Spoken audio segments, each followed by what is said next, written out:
Hey guys, I hope this weekend is treating you well, whatever you're doing. Here's the first video of the week that we're gonna have, and we'll be talking about polynomials. All right. So we've briefly discussed about polynomials, talking about the leading coefficient and whatnot, the degree. But now we need to know more about what's not a polynomial. How do we identify a polynomial from something that's not a polynomial? All right. So let's get started. All right.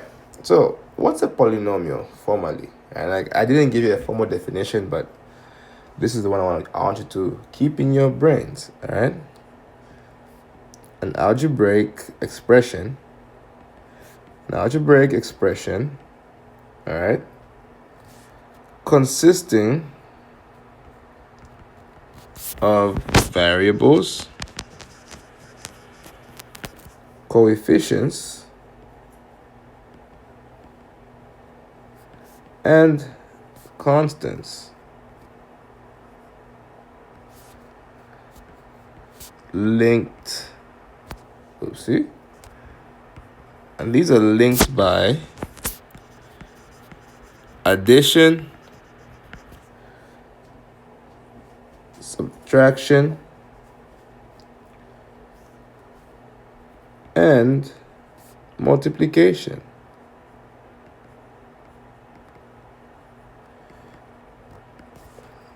With non-negative exponents.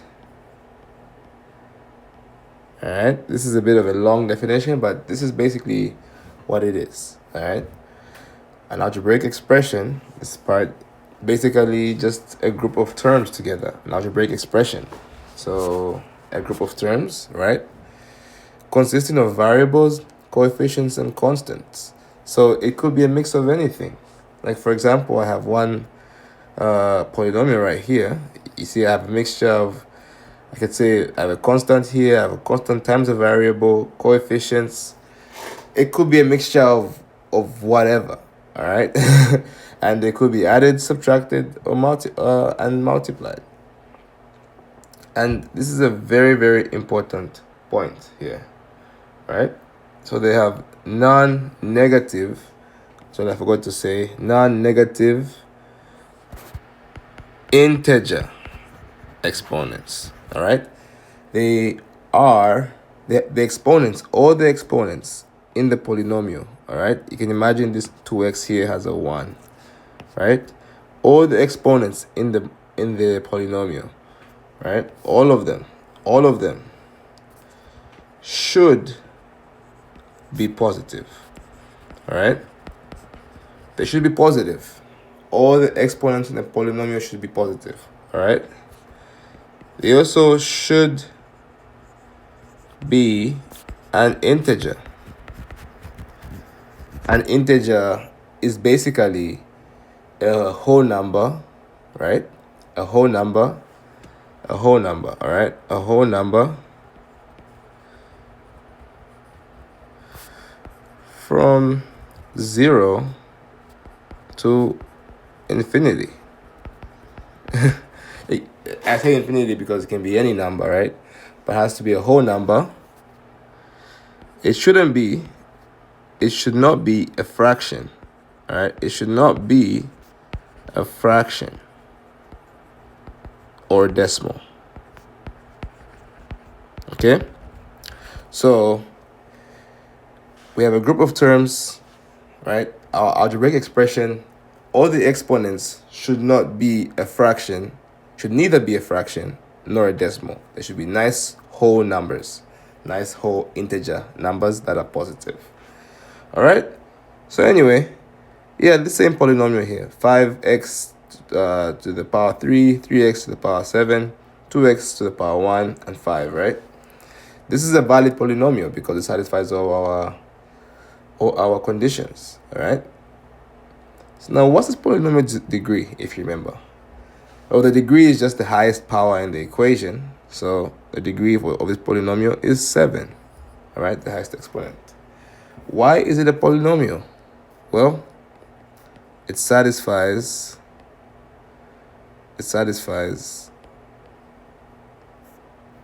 oopsie it satisfies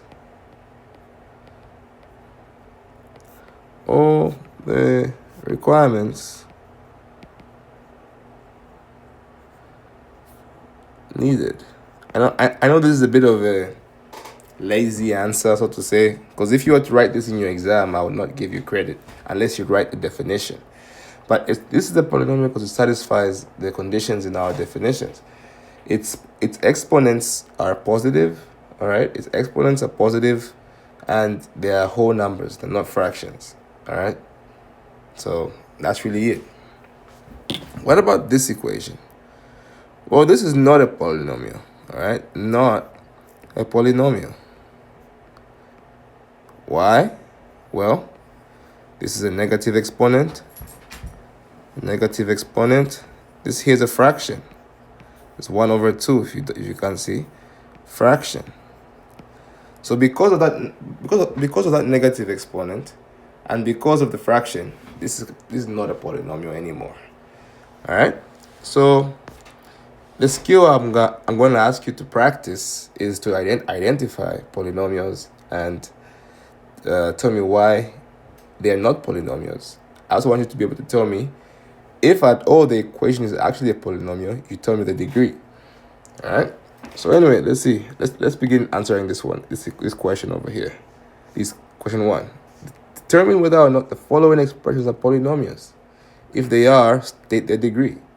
Well, I look at the integers. Sorry, I look at the exponents. Sorry, exponents. I see I have 5, 3, and 2. And I can imagine here I have a exponent of 0. That's fine. Give me just a constant. So I see that this is a polynomial. All right. This is a polynomial.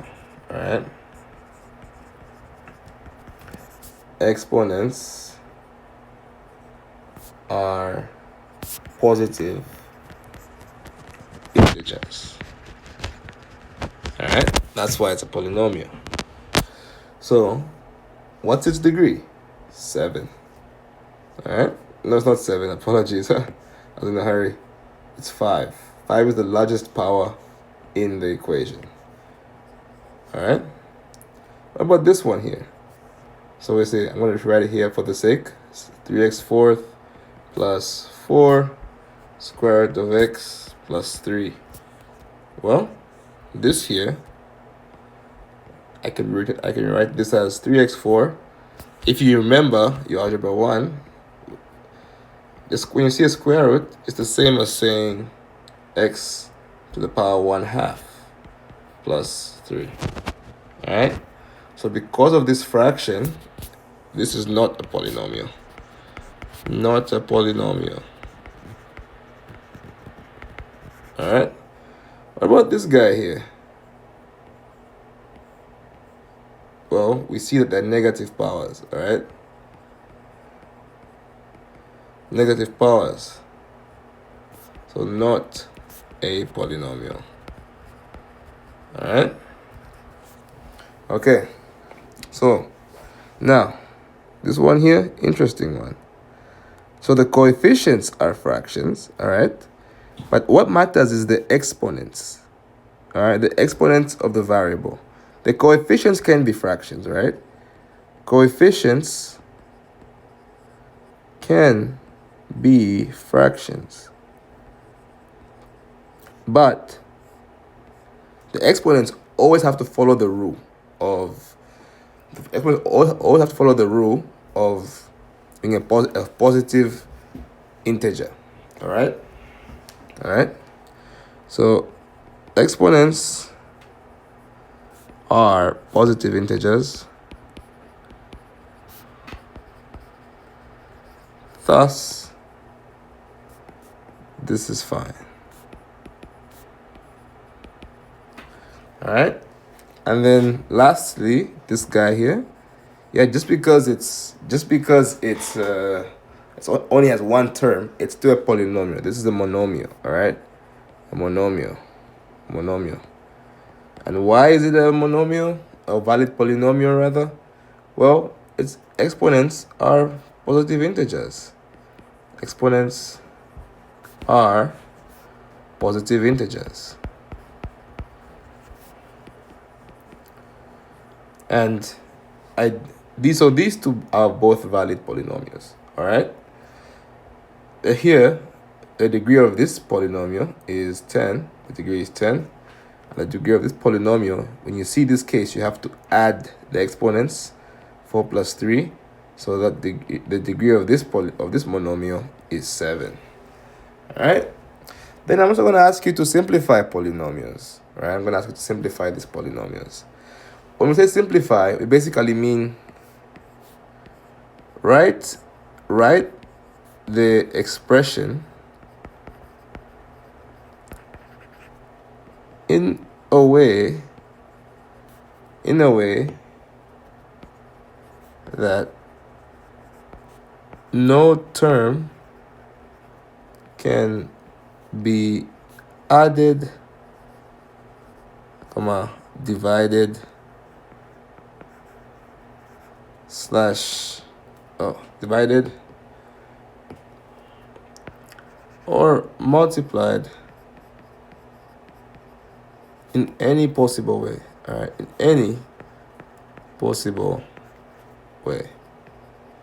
All right. So basically, you want to write this in its pure, simplest form.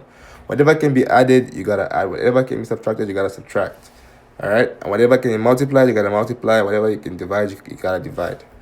So if I zoom in here and say simplify these polynomials, well, in this case, I only add stuff, right? So let me add what can be added. I can only add like terms. This is x squared, and this is x squared, so I can add that. This is 7x, that's 9x, I can add that. And this right here is just a constant, and a constant, so I can add that.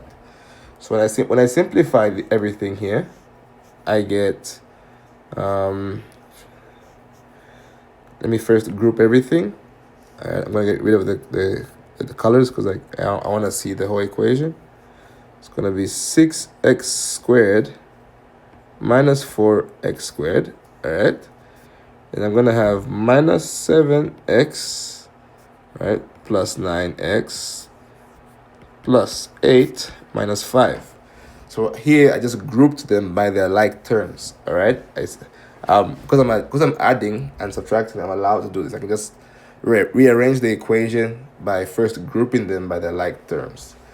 So now once all the like terms are grouped, once all the like terms are next to each other, I can simply do the math I'm allowed to do. Oh, this is 6x squared minus 4x squared. This becomes 2x squared. This is 7x minus 7x plus 9x. This becomes minus 2x. All right, and this is 8 minus 5. So this becomes plus 3. All right. This can be simplified even further because 2 and 2 are the same number, lack of a better term. So we can factor the 2 out and say 2 is common and say 2x squared minus x plus 3. And that's the simplified form. All right, because at this point I can't do any more operations to make it simpler. All right, if I go here again, I'll first group all the like terms. I have a 4x squared. I watch here I have a minus sign. So anything that I group here, I have to multiply it by the minus sign. Any term that I want to rearrange, I can multiply by the minus sign. So 4x squared minus 2x squared, all right, because that's positive 2. Then I see I have minus 5x, minus again, minus 3x, plus 6, all right, minus, so that becomes plus 1, all right. Again, I add everything, subtract everything. It's going to be 2x squared, yeah, minus 2x, all right, plus 7. All right, similar to that equation, the 2's here you can factor out the 2, take the 2 out because it's common in both sides, and say 2x minus x plus 7. All right, so we're simplifying. What about in this case? What should you do in this case? When you see a term outside the parentheses of a group of terms, what that's telling you is you can multiply everything in that. You can multiply the term that's outside by all the terms that are inside the parentheses. All right. So this term can multiply by that, can multiply by that, can multiply by this to get my fully simplified expression.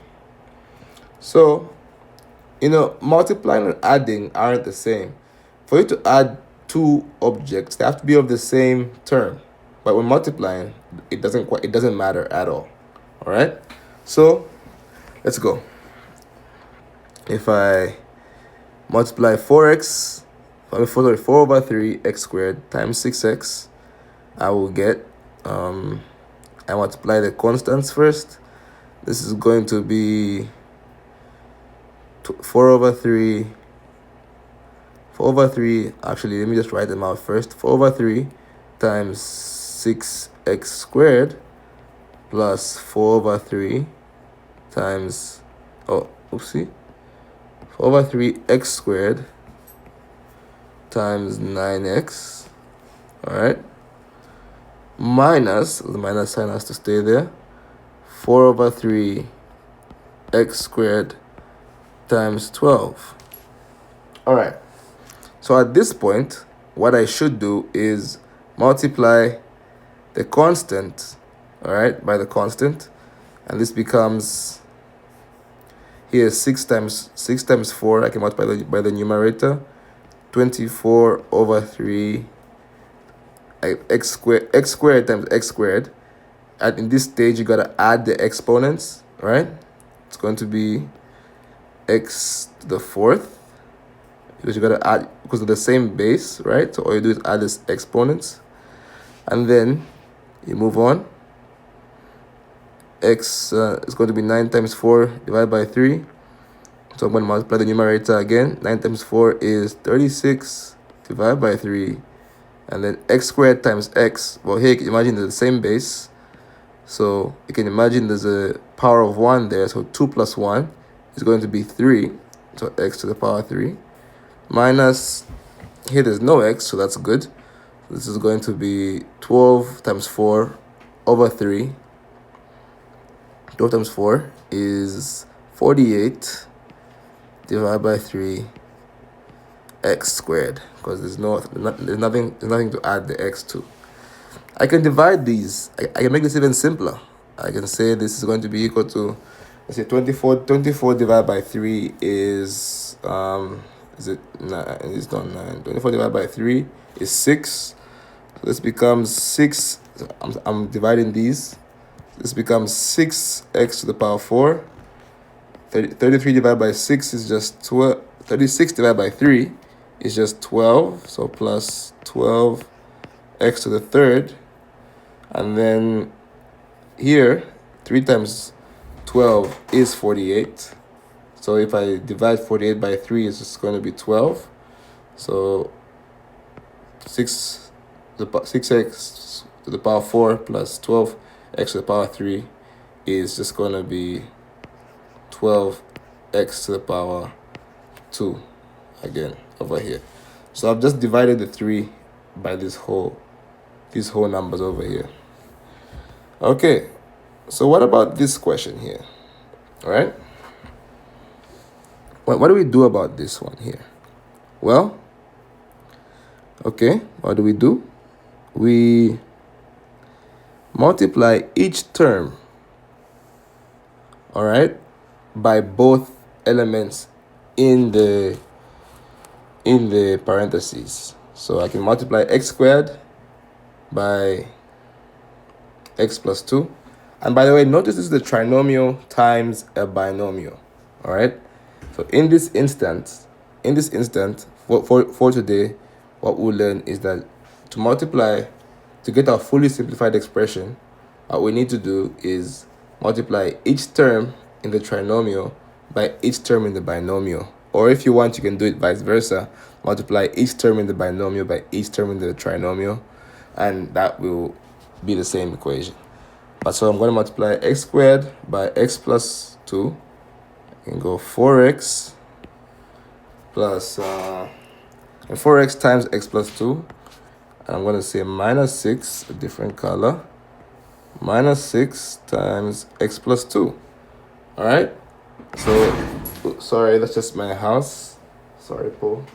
I'm taking care of Ben's dog right now. So, anyway, let's begin the multiplication. X squared times x. Well, same base. So x squared times x is the same as saying x squared times x to the power 1. So this is going to be x to the power 3. All right. X squared times 2, you just put the 2 together and say 2x squared. You gotta say 2x squared. All right. 4x times x. 4x times x. The x's, imagine there's a power, they both have a power of 1. So when you add both ones, right, so it's going to be 4x squared. All right, 4x times 2. 4x times 2. This is going to be, you just multiply the constants. It's going to be 8x. All right. Then here we're going to get minus 6 times x. It's going to be minus 6x. And then minus 6 plus 2. This is going to be, minus 6 plus 2 is going to be, minus 6 times 2 is going to be plus, apologies, to be minus 12. All right. And from here, really all we do is add all the elements. We're going to have x to the power 3. Add all the like terms. So it's going to add these two terms. We're going to have 2x squared plus 4x squared is 6x squared. And then 8x minus 6x is going to be 2x minus 12. And this is our polynomial. What's the polynomial's degree? Well, the degree is the highest power. The degree of this polynomial is 3. All right, so that's really all we're going to work on today, on Monday. Yeah, that's all we're going to work on. And yeah, I hope you have a good Saturday.